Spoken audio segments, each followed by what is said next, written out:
বলছে হবে। আচ্ছা, এই যে চেয়ার টেবিলগুলো কারা ভাঙচুর করলো, কেন ভাঙচুর করলো? এটা আমি জানি না, বাইরে ছিল। আচ্ছা, আপাতত হিয়ারিং বন্ধ? আপাতত বন্ধ, এখন শুরু হবে। আর কোথায় বাড়ি আপনার? কোলাহাটে। কি জন্য আপনাকে হিয়ারিংয়ে ডেকেছে?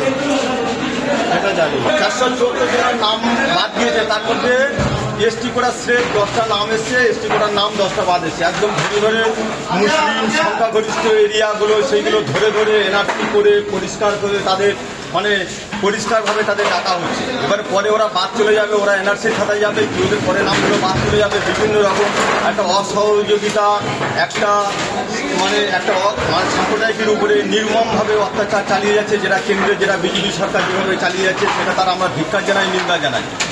বিভিন্ন রকম মানুষ এখানে এসছে, বিডিও অফিসে এসছে, ওরা চাচ্ছে ওদের প্রতিক্রিয়া, ওদের নামগুলো থাক, ওরা আগামী দিনে এই রাজ্যে থাক, এই ভারতবর্ষে তারা তারা বসবাস করছে, তারা এই ভারতবর্ষে বসবাস করছে, তারা এই জায়গাটা, তারা এখানকার নাগরিক।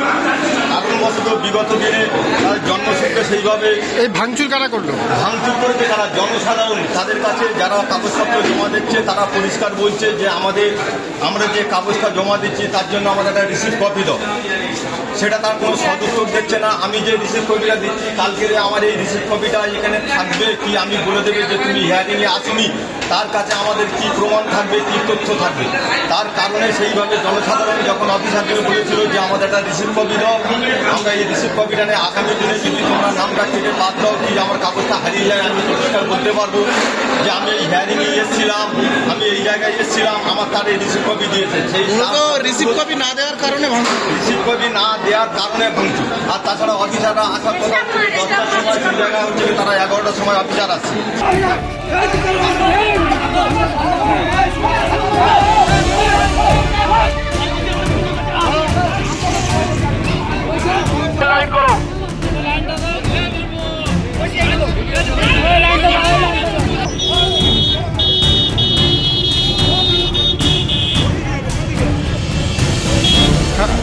হ্যাঁ হ্যাঁ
চাচ্ছি যে আমরা এই দেশের নাগরিকতা পেতে চাই।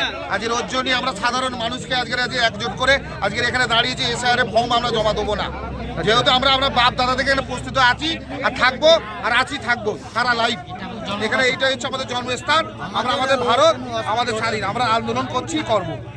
হিয়ারিং মানে সব 365টা। আপনারা কি চাইছেন? আমরা আজকের প্রতিবাদে কেউ কোনো ফর্ম জমা দেবো না। হিয়ারিং যদি হয় এখানে আসতে হবে, আমাদের স্কুলে আমাদের ভুলটা দেখাতে হবে। আমাদের যে কাগজ এর আগে যে জমা দিয়েছি, যে এর আগে যে ফর্ম এসেছিল, ফর্মটা জমা দিয়েছি, সেই জমাটা, সেই ফর্মটা কোথায়?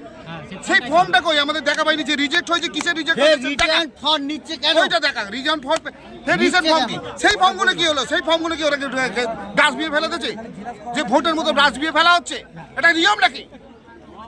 এই হচ্ছে আমাদের প্রতিবাদ। আজকে সারা জীবন চলছে। আজকে ভিডিও আসুক, এমএলএরা আসুক, সব আসুক, আসতে হবে এখানে। এই জায়গার নাম শুধু ভোট নেওয়ার জন্য। কেন্দ্র সরকারের নির্দেশে, অমিত শাহর নির্দেশে জ্ঞানেশ কুমার নির্বাচন কমিশন যে বেআইনি এসআইআর নিয়ম চালু করেছে, তার বিরুদ্ধে অবরোধ। এক একটা মানুষকে ডবল করে হিয়ারিং, এবং নির্বাচন কমিশন যে কথা বলছে পরস্পর বিরোধী কথা বলছে 2002 সালে যাদের ভোটার লিস্টে নাম থাকবে তাদের কোনো ডকুমেন্টস দিতে হবে না, কিন্তু পরবর্তীকালে দেখা যাচ্ছে তাদের 2002 নাম আছে, তাদেরকে ফের হিয়ারিং এ ডাকা হচ্ছে। ভারতবর্ষে কোনো আইন নেই যে 6টা-7টা ছেলে তুলে নেওয়া যাবে না। একটা বাবা 6টা কেন 10টা ছেলে পুলে থাকতে পারে, কিন্তু 6টা ছেলে থাকলে তাকে হিয়ারিং এ ডাকা হচ্ছে এবং নির্দেশিকায় বলা হচ্ছে আপনার বাবার সঙ্গে আপনার ছেলে ম্যাচ করছে না, আপনার জন্মের দোষ আছে, ভারতীয় নাগরিকের জন্মের দোষ আছে।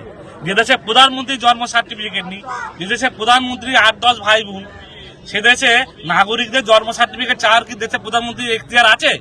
জ্ঞানেশ কুমারের কি আছে জন্ম সার্টিফিকেট আছে? সবার মধ্যেই একটা সংশয় আছে, যেহেতু এসআইআর নোটিশ অনেকগুলো পরিবারকেই ইস্যু করা হয়েছে লজিক্যাল ডিসক্রিপেন্সির জন্য, তাই জন্য ওনাদের একটা দাবি ছিল কাছাকাছি যদি হিয়ারিংটা করা যায়। তো সেটা আমি দেখছি যাতে এই স্কুলেই হয়, ডেটটা আমি গিয়ে বলে দিচ্ছি যে কবে এখানে হিয়ারিংটা হয়, সেটা 1 নম্বর।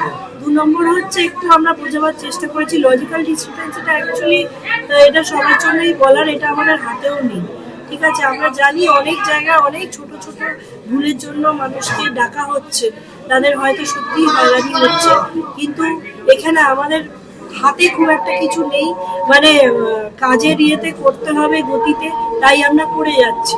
আমরা যেটা ওনাদেরকে অ্যাসিওর করলাম সেটা হচ্ছে ওনারা হিয়ারিংয়ে আসার পর ডকুমেন্টস যা আছে, মিনিমাম ডকুমেন্টস আছে, ওনারা অলরেডি সেটা বিএলওদের কাছে দিয়েছেন, সেটা দেখে আমরা জাস্ট ওনাদের একটা ছবি নিয়ে ছেড়ে দেবো, সেটুকুই বলেছি।